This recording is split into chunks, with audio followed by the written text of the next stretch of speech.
Shalom Bapak Ibu, kakak adik, dan saudara terkasih di dalam Yesus Kristus. Tidak terasa kita sudah memasuki bulan yang baru. Meskipun situasi di luar sana masih belum menentu, namun kita patut selalu bersyukur dan selalu memuji Tuhan. Karena atas berkat-Nya, kita masih bisa dipertemukan di ibadah pada hari ini. Mari sebelum kita memulai ibadah hari ini, kita mau bersama-sama menghayati bahwa ibadah hari ini berlangsung di dalam nama Tuhan yang menjadikan dan memelihara segenap ciptaannya. Mari kita buka ibadah hari ini dengan mengangkat pujian. Nyanyikanlah nyanyian baru.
Saudara yang terkasih, saat ini kita mau ambil waktu sejenak untuk kita mengaku dosa kita di hadapan Tuhan.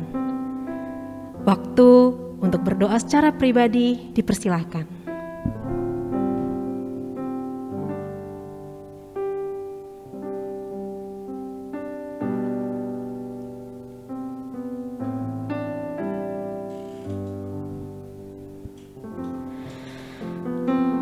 Allah Bapa yang Maha Mengampuni, inilah kami Tuhan, dengan segala kerendahan hati kami mau mengaku bahwa sering kali kami menyakiti hati sesama kami dan juga menyakiti hati Engkau Tuhan. Ampuni kami ya Tuhan, lawat dan jamahlah hati kami agar kami bisa hidup seturut dengan kehendak Tuhan saja.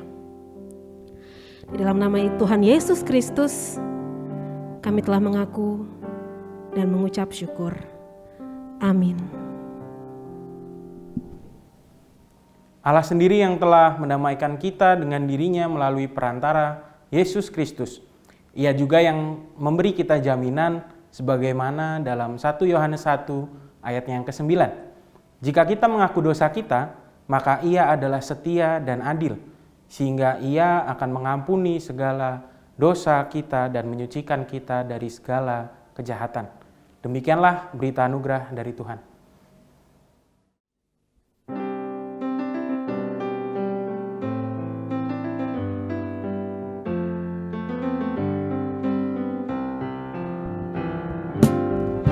Dakukan menyanyi, dakukan memuji, membesarkan nama Tuhanku. Dakukan bernyanyi, dakukan memuji, membesarkan nama Tuhanku. Jiwaku ingin bernyanyi, serta tubuhku menari-nari, oh menuju ke sukacita, atas kasih Tuhan kepadaku. Haleluya, ku kan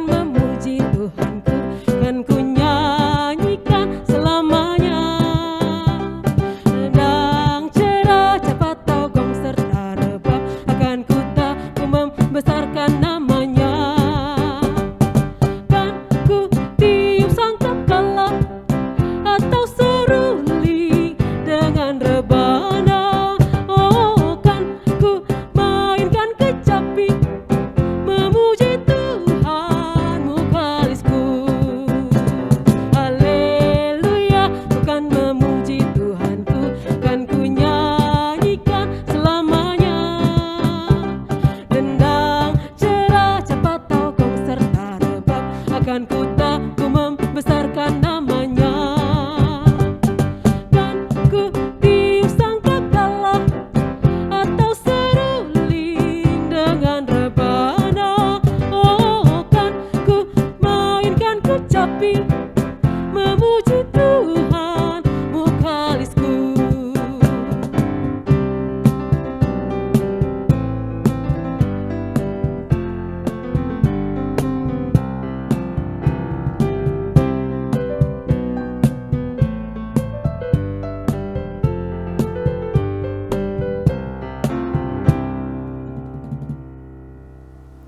Jemaat Tuhan yang terkasih, sebelum kita merenungkan firman Tuhan pada hari ini, mari kita menaikkan doa kita. Mari kita berdoa. Tuhan, kami rindu untuk mendengar firman-Mu pada hari ini. Kiranya Engkau menyertai kami dan memberkati kami sehingga kami dapat mengerti, sehingga kami dapat memahami apa yang akan firman-Mu bicarakan pada hari ini. Dan Tuhan, berkati juga hamba-Mu yang kecil ini, sehingga ia dapat menyampaikan apa yang menjadi kebenaran firman-Mu dengan baik. Dan kiranya Tuhan juga memampukan kami untuk dapat menjalankan firman-Mu ini dalam kehidupan kami sehari-hari. Terima kasih Tuhan. Amin. Injil Markus pasal 7 ayat 31 sampai dengan ayat 37. Injil Markus pasal 7 ayat 31 sampai dengan ayat 37. Saya bacakan dalam bahasa Batak Toba. Halak nanengel huhut ngungu. Ayat 31. Dungi borhat ma Jesus Muses yang luar Tirus, Laos yang Sidon sahatu tau Galilea, mamolus siat tonga-tongani luat sisa puluh huta. Ayat 32.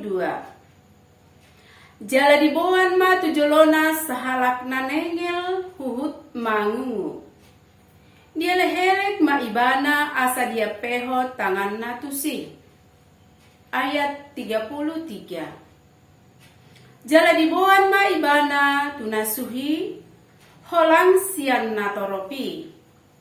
Dijelukkan ma jari-jarina tu pinggol ni halaki. Dungi marsiti ma ibana lau majama dilana.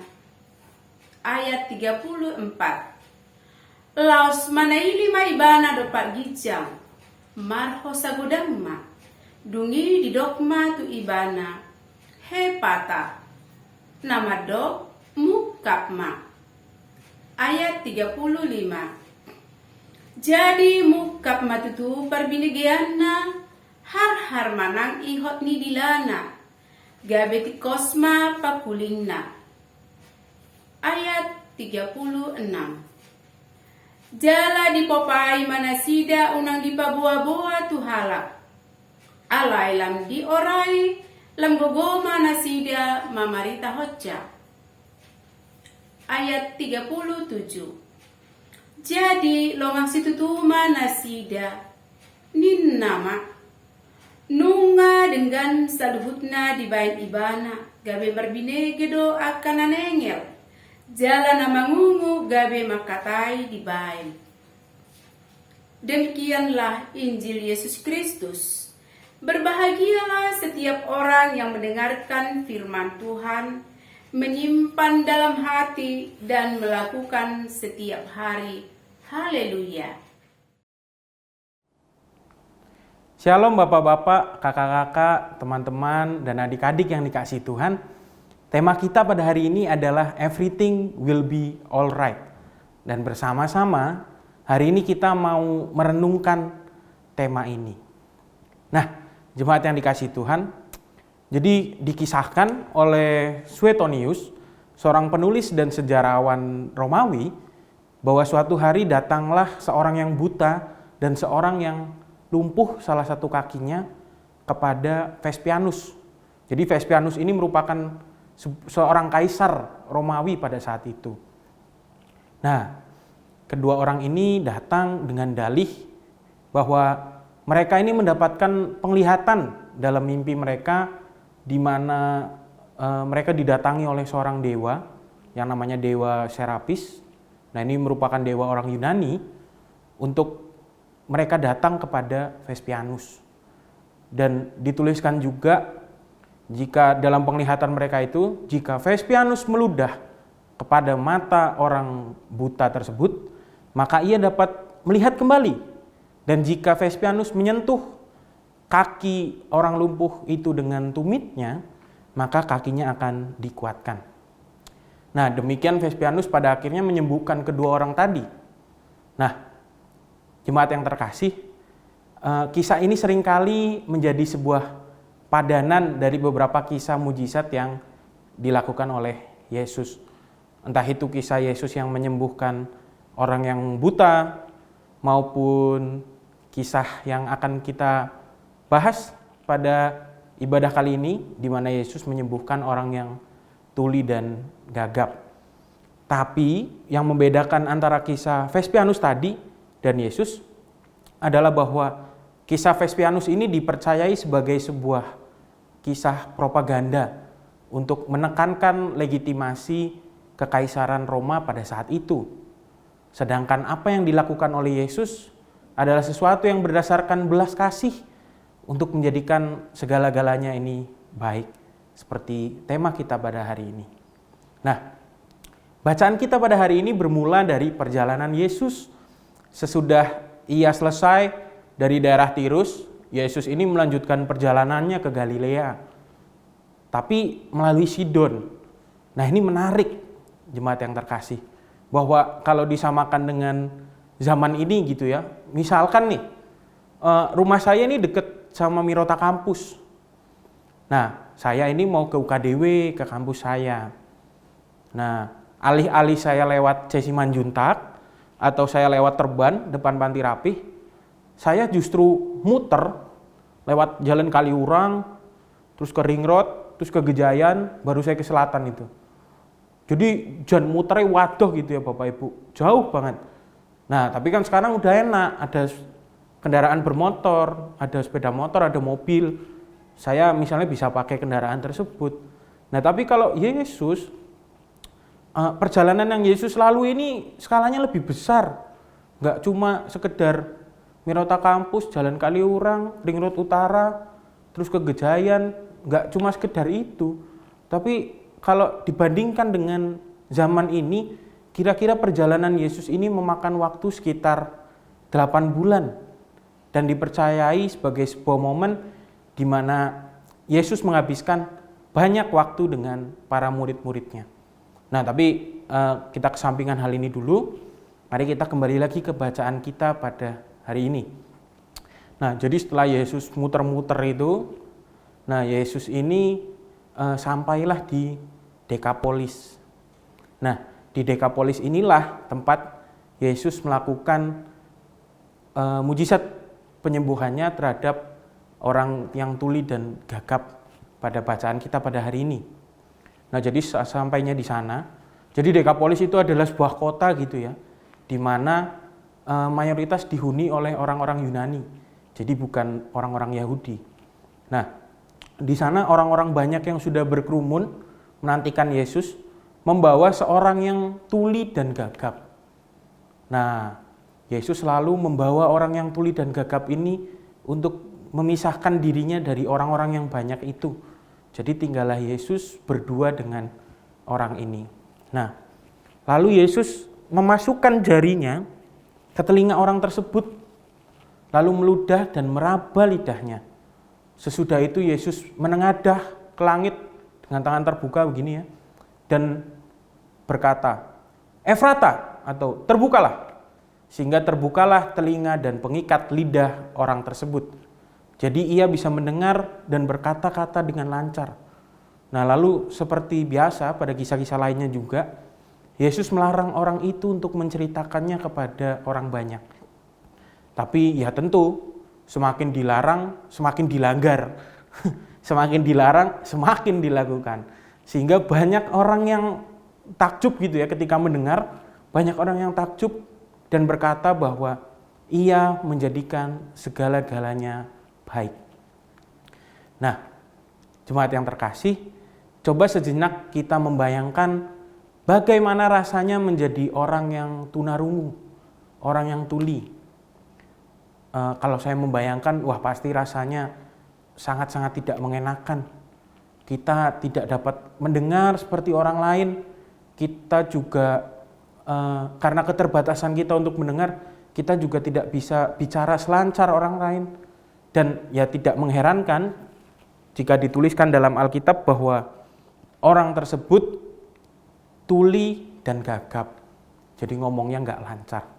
Nah, penyandang tunarungu juga seringkali ini cenderung menjadi orang-orang yang pemalu karena keterbatasannya itu. Bahkan dalam tafsiran yang saya baca, bahwa orang-orang zaman dahulu itu menganggap lebih baik menjadi orang yang buta karena masih bisa mendengar dan berbicara.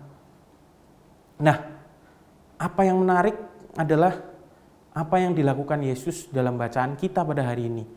Ketika Yesus menunjukkan belas kasihannya dan memperlakukan orang yang tuli dan gagap itu dengan cara yang paling manusiawi.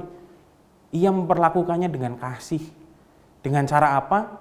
Ya dengan cara memisahkan orang tersebut dari kerumunan orang banyak. Yesus paham betul dan merasakan kesulitan yang sudah orang itu hadapi seumur hidupnya. Betapa malunya dia, betapa kesulitannya dia, dan betapa menderitanya dia. Dan menjadi lebih menarik ketika kita melihat bagaimana cara Yesus menyembuhkan orang tersebut. Yesus memasukkan jarinya ke telinga orang tersebut, terus meludah gitu ya, lalu meraba lidah orang tersebut. Lalu ia menengadah ke langit, menarik nafas, dan berkata, "Efrata, terbukalah." Nah, kalau kita lihat sekilas nih, saudara yang terkasih, kok kesannya kemprohmen gitu ya, kok jorok, jari dimasuk ke telinga, terus meludah, habis itu dirabakan ke lidah orang lain. Ya, tapi realitanya begitu. Pada zaman itu, ludah ini dianggap memiliki kemampuan untuk menyembuhkan, memiliki kualitas untuk menyembuhkan. Bahkan kisah propaganda Vespianus tadi juga memiliki elemen ludah untuk menyembuhkan orang yang buta. Nah, kita kan juga seringkali begitu. Kalau kita terluka, misalnya tergores benda tajam gitu ya, berdarah, wah mepet nih, nggak ada obat merah, nggak ada antiseptik. Kadang seringkali ya udah kita pakai ludah atau diusap, wah kita udah pede aja kalau itu bersih, kita yakin aja kalau itu bakal sembuh. Nah, tapi justru dengan menengadah ke langit dan mengatakan Efrata, terbukalah. Yesus ini mau menegaskan bahwa bukan ludah yang menyembuhkan, tapi kesembuhan dan pertolongannya datang dari Tuhan. Jadi Efata ini bukanlah sebuah mantra, bukan seperti pesulap gitu ya. Bim salah bim, des. Berubah misalnya. Bukan juga sebuah seperti lagu Mbah Dukun itu ya. Mbah Dukun komat kamit baca mantra lalu segelas air disembur ke pasiennya. Bukan. Tapi Efata inilah yang menegaskan bahwa Tuhan menolong. Tuhanlah yang menyembuhkan. Tuhan juga yang memulihkan. Tuhan memperindah kembali ciptaannya. Maka memang benar apa yang dikatakan oleh orang-orang tersebut bahwa ia menjadikan segala-galanya baik. Yang tuli bisa mendengar dan yang bisu bisa berkata-kata. Nah, dari teks ini kita mau belajar bahwa atas kehadiran Yesus di Dekapolis, kota yang dihuni orang Yunani itu, dan menyembuhkan seorang yang tuli dan gagap, Yesus mau menunjukkan bahwa kehadirannya bahwa belas kasih-Nya, bahwa anugerah-Nya tidak hanya hadir bagi orang-orang Yunani saja, orang-orang Yahudi saja, melainkan bagi keseluruhan umat manusia di bumi ini. Dari mujizatnya kita juga mau melihat bahwa Tuhan dalam memulihkan ciptaannya, dalam menyembuhkan kita dan dunia ini, seringkali menggunakan cara yang mungkin kurang mengenakan bagi kita, mungkin cara yang menyulitkan kita. Seperti halnya Ia menyembuhkan orang yang tuli dan gagap itu dengan ludah. Tapi dari hal yang tidak mengenakan itu, justru Tuhan mau untuk memproses kita. Ia mau membentuk kita untuk memulihkan kita dan memberindah kita sebagai ciptaannya, untuk menjadikan segala-galanya baik adanya. Jadi kita mau diingatkan hari ini bahwa kehadiran Tuhan kepada semua orang di muka bumi ini tanpa terkecuali, dan dengan caranya Tuhan ini mau memulihkan kita dan menjadikan segala-galanya baik. Ia mendatangkan kebaikan. Nah, Tuhan sudah memberikan anugerah-Nya, dan saat ini tinggal tergantung oleh kita, apakah kita mau untuk diproses dan dipulihkan oleh Tuhan. Nah, kalau kita lihat realitanya sekarang, saat ini kan kita sedang diperhadapkan oleh situasi yang sulit, di mana pandemi COVID ini masih merajalela, masih terus berlangsung, dan rasa-rasanya sangat menghimpit kita gitu ya. Kesehatan kita ini seperti tidak terjamin, bisa saja tiba-tiba kita tertular. Keuangan dan ekonomi kita juga rasa-rasanya makin hari itu makin merosot, makin turun. Dah kayak atlet lompat indah itu loh Bapak Ibu, anjlok gitu ya, jatuh ke bawah. Nah, kita juga dilanda duka melihat realita ketika mungkin banyak dari teman-teman kita, dari tetangga kita mungkin, dari sesama warga jemaat, atau bahkan saudara-saudari keluarga terdekat kita yang harus dipanggil Tuhan oleh karena pandemi ini. Rasa-rasanya nggak selesai-selesai gitu ya Bapak Ibu. Seringkali kita pada akhirnya mengeluh, "Duh Gusti, kapan selesai nih? Kapan rampungnya pandemi ini?" Tapi kalau kita coba melihat dari sisi yang lain, jangan-jangan melalui pandemi ini Tuhan mau memulihkan dan memperindah ciptaannya.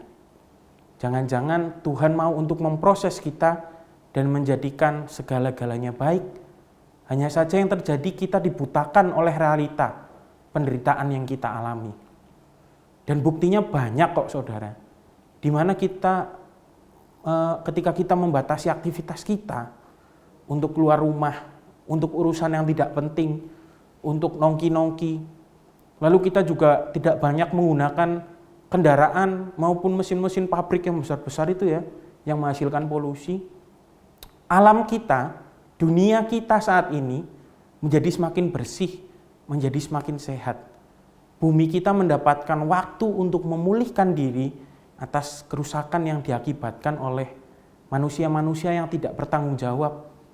Lapisan ozon yang tadinya rusak karena polusi, sekarang bisa kembali pulih. Dan saya yakin di momen inilah Allah sedang bekerja memulihkan dunia ini sebagai salah satu bagian dari ciptaannya. Meskipun setelah pandemi nanti kita juga harus memikirkan sih bagaimana kita mengolah limbah masker ya. Limbah masker yang sekarang menjadi kewajiban kita untuk dipakai itu.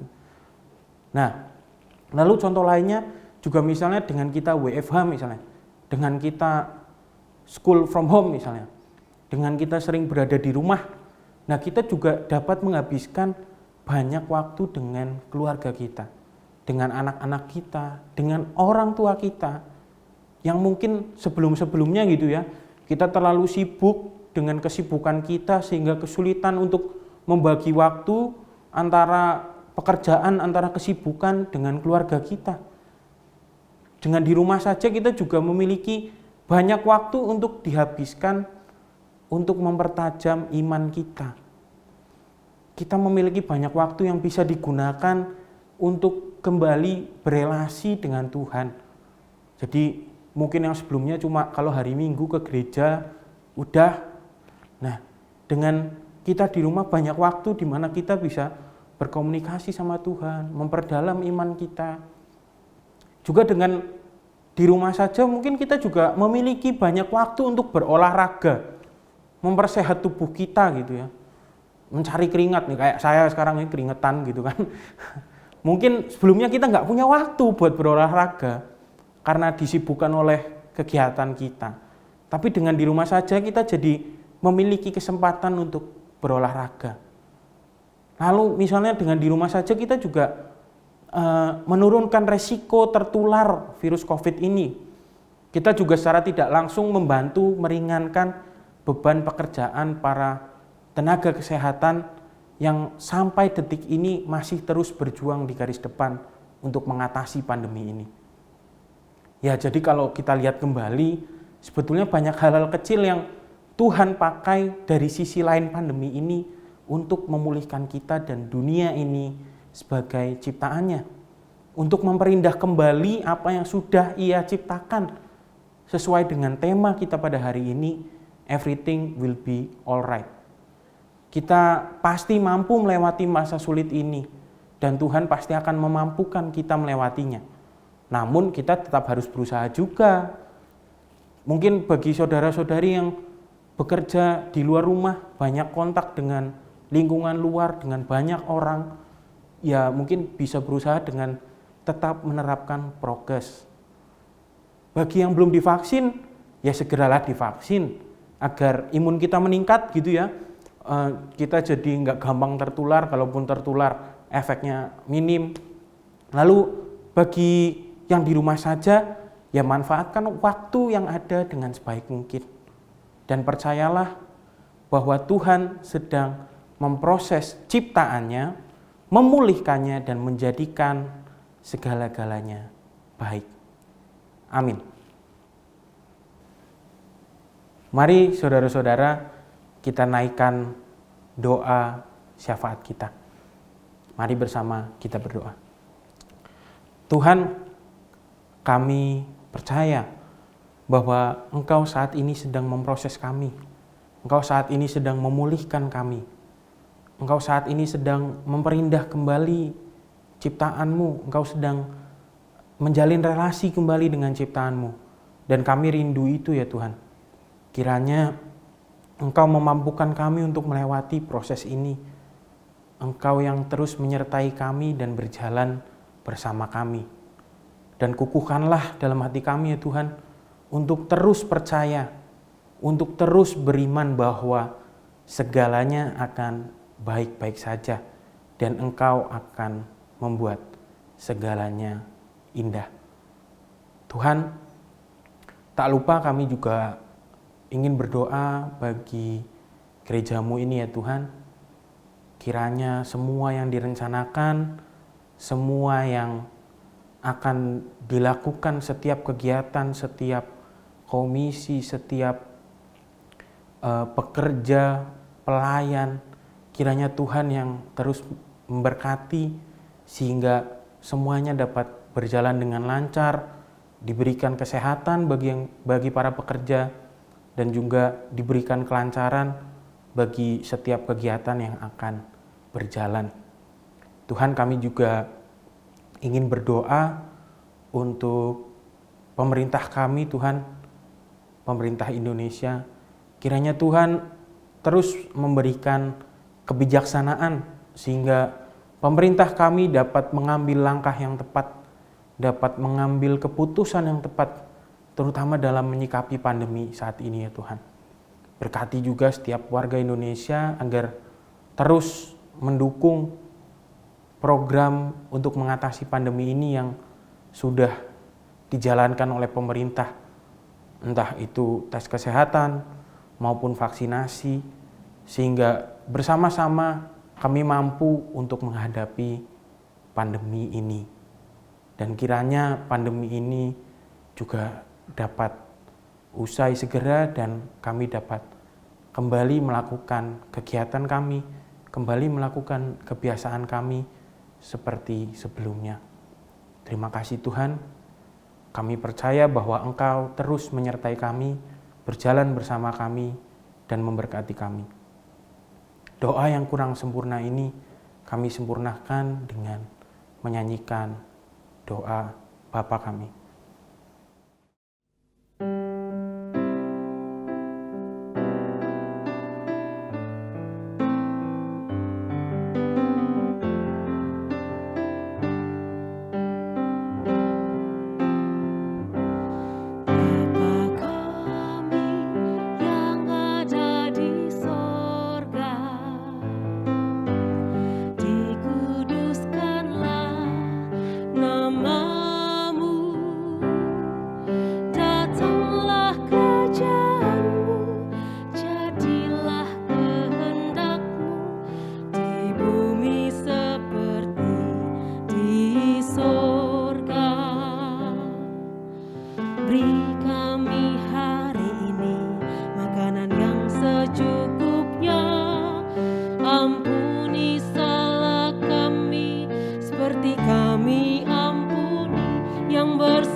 Mari Bapak Ibu yang terkasih, kita memperbaharui iman percaya kita dengan menyanyikan lagu dari Kidung Jemaat 280. Aku percaya.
Jemaat yang terkasih, saat ini kita akan memberikan persembahan yang terbaik untuk Tuhan. Adapun ayat yang mendasari diambil dari Ulangan 30 ayat 9. Tuhan Allahmu akan melimpahi engkau dengan kebaikan dalam segala pekerjaanmu, dalam buah kandunganmu, dalam hasil ternakmu, dan dalam hasil bumimu. Sebab Tuhan Allahmu akan bergirang kembali karena engkau dalam keberuntunganmu, seperti ia bergirang karena nenek moyangmu dahulu. Mari kita memberikan persembahan yang terbaik untuk Tuhan.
Mari kita sama-sama memuji Tuhan dengan doa persembahan kita. Bapa yang baik, Bapa yang penuh kasih, Kau adalah Allah yang penuh kuasa. Kau Allah yang maha kasih, Kau Allah yang selalu mendampingi kami. Terpujilah nama-Mu ya Allah. Ya Allah, pada saat ini kami bersama-sama umat-Mu di gereja-Mu ini bersama memberikan yang terbaik untuk-Mu Tuhan. Berkatilah persembahan ini Tuhan. Jadikanlah alat untuk kemuliaan dan pekerjaan-Mu. Berkati anak-anak-Mu semuanya Tuhan. Di dalam Yesus Kristus kami berdoa dan mengucap syukur. Amin.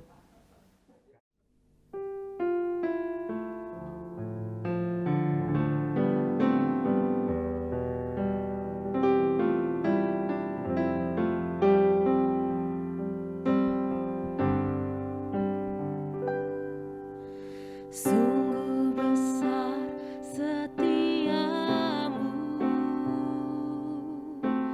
Kau nyatakan bagiku.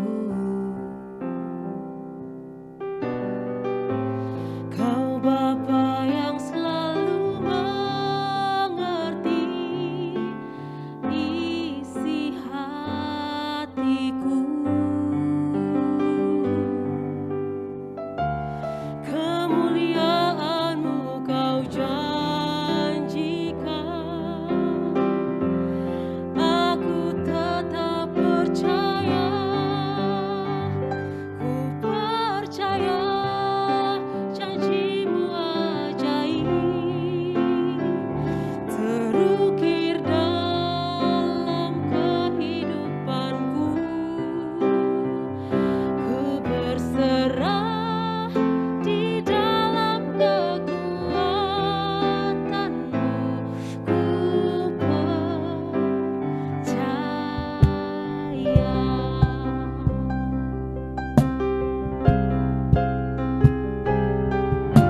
Sungguh besar setiamu, Kau nyatakan bagiku.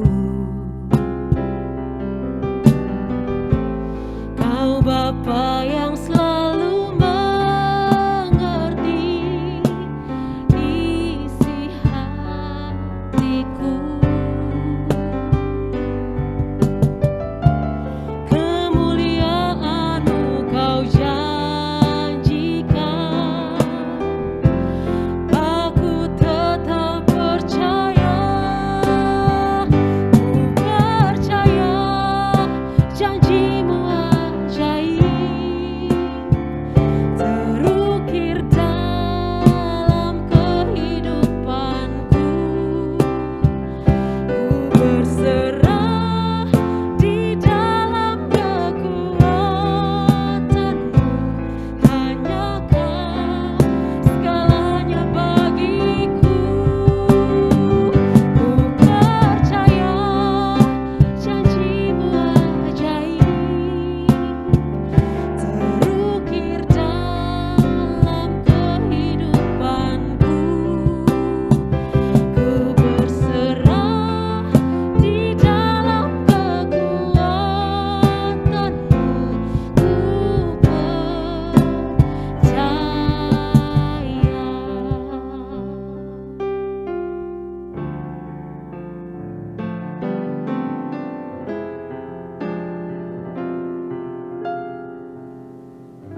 Arahkanlah hati kita kepada Tuhan dan percayalah bahwa Tuhan memulihkan segala ciptaannya dan menjadikan segala-galanya baik. Kini terimalah berkat Tuhan. Tuhan memberkati kita dan melindungi kita. Tuhan menyinari kita dengan wajah-Nya dan memberi kita kasih karunia. Tuhan menghadapkan wajah-Nya kepada kita dan memberi kita damai sejahtera. Haleluya, amin.